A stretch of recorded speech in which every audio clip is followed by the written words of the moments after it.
আসসালামু আলাইকুম। মারিয়া ফুড কর্নারে সবাইকে স্বাগতম। আশা করি আপনারা অনেক ভালো আছেন। আলহামদুলিল্লাহ আমি অনেক ভালো আছি। আজকে আবারও একটি নতুন রেসিপি নিয়ে হাজির হলাম। অবশ্যই ভিডিওটি ফুল ওয়াচ করে দেখবেন। যারা লাইক দিতে ভুলে গিয়েছেন অবশ্যই লাইকটি দিয়ে দিবেন।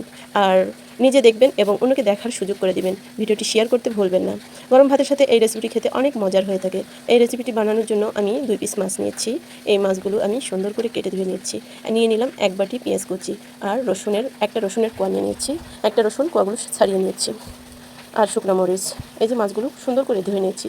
দেখুন মাছের মধ্যে একটা কাঁটাও নেই। আমি যেহেতু পাঙ্গাস মাছ নিয়েছি, পাঙ্গাস মাছের তো কাঁটা থাকে না, মাঝখানের একটা কাঁটা ফেলে দিলেই হয়ে যায়। রান্নার জন্য প্যানে সরিষার তেল দিয়ে নিলাম। তেলগুলো গরম করে নিব। বন্ধুরা, তোমরা যারা আমার ভিডিওতে এখনও পর্যন্ত সাথে আছো অবশ্যই ফুল ওয়াচ করে পুরো ভিডিওটির সঙ্গে থাকবেন, কারণ ভিডিওতে থাকছে খুব আকর্ষণীয় একটি টিপস। যে টিপস জানলে প্রত্যেকটা ভর্তাই সুস্বাদু হবে এবং খেতে অনেক মজা লাগবে। বন্ধুরা অবশ্যই লাইক, কমেন্ট, শেয়ার করে পাশে থাকবে। কেউ ফুল ওয়াচ না করে ভিডিওটি কাটবেন না প্লিজ। মরিচগুলো সুন্দর করে ভেজে নিলাম। বন্ধুরা এরকম লাল লাল করে মরিচগুলো ভেজে নেবেন। এই যে মরিচগুলো ভাজা হয়ে গিয়েছে। এখন আগের ওই তেলে দিয়ে দিব রসুনের কোয়াগুলো। রসুনের কোয়াগুলো সুন্দর করে ভেজে নিব। রসুনের কোয়াগুলো সুন্দর করে ভেজে নিচ্ছি। আপনারা অবশ্যই এভাবে সুন্দর করে লালচে করে ভেজে নেবেন। আমি সুন্দর করে ভেজে নিয়েছি। দেখুন এগুলো তুলে নিচ্ছি। এখন দেখছেন রসুনগুলো কত সুন্দর ভাজা হয়েছে। এখন আমি ওই তেলের মধ্যে দিয়ে দিব পেঁয়াজ কুচিগুলো। পেঁয়াজ কুচিগুলো আমি সুন্দর করে লালচে করে ভেজে নেব। পেঁয়াজগুলো সুন্দর করে নেড়ে চেড়ে কিছুক্ষণ ধরে ভেজে নেব। কয়েক মিনিট ভেজে নিলেই পেঁয়াজগুলো আমার ভাজা হয়ে যাবে। আপনারা যারা নিত্য নতুন রেসিপি পেতে চান অবশ্যই চ্যানেলটি সাবস্ক্রাইব করে পাশে থাকবেন। যারা এই ভিডিওটি দেখতেছেন, যারা সাবস্ক্রাইব করে রেখেছেন অবশ্যই তাদের জন্য অসংখ্য ধন্যবাদ। আর যারা নতুন আছেন অবশ্যই চ্যানেলটা সাবস্ক্রাইব করে রাখবেন।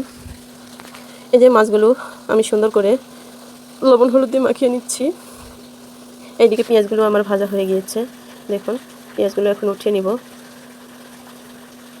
পেঁয়াজগুলো উঠিয়ে নিচ্ছি। দেখুন বন্ধুরা, আপনারা যারা এই পেঁয়াজ ভাজা তেলটা পছন্দ করেন অবশ্যই ভর্তার সাথে অ্যাড করবেন। তাহলে এই টিপসটি জেনে রাখবেন। আপনারা যখনই পেঁয়াজ ভেজে ভর্তা বানাবেন অবশ্যই পেঁয়াজের এই তেলটা রেখে দিবেন। ভর্তার পরে সরিষার তেলের পরিবর্তে এটা দিয়ে দিবেন, তাহলে খেতে সরিষার তেলের থেকেও মজা লাগে। অবশ্যই ভাজা তেলের ভর্তা অনেকটা মজার। এখন ওই তেলের মধ্যেই দিয়ে দিব মাছগুলো এখন সুন্দর করে ভেজে নেব, উল্টিয়ে পাল্টিয়ে ভেজে নেব। মাছগুলো অবশ্যই লালচে করে ভেজে নিতে হবে।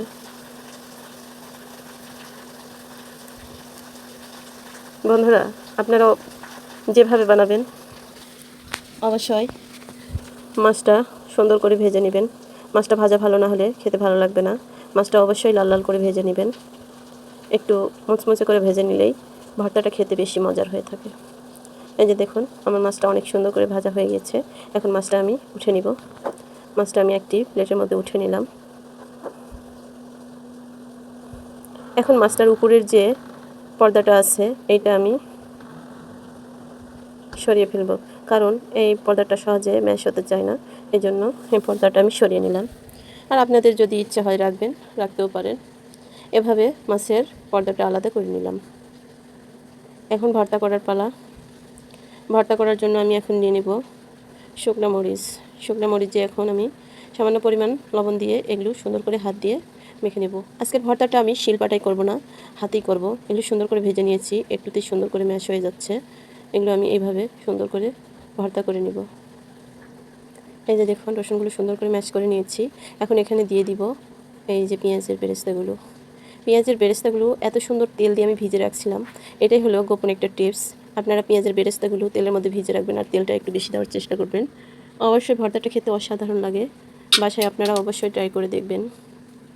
এভাবে ভর্তা বানালে সবাই আপনার সুনাম করবে। অবশ্যই সকলের মন জয় করতে এই ভর্তাটি বাসায় ট্রাই করবেন। আর নিত্য নতুন ভিডিও পেতে চ্যানেলটি সাবস্ক্রাইব করে পাশে থাকবেন। আবারও দেখা হবে অন্য একটি ভিডিওতে। এই যে দেখুন ভর্তাটি ফাইনাল লুক কত সুন্দর হয়েছে। ভর্তাটি খেতেও অসাধারণ। আজকে এখানেই শেষ করছি। আল্লাহ হাফেজ। আসসালামু আলাইকুম।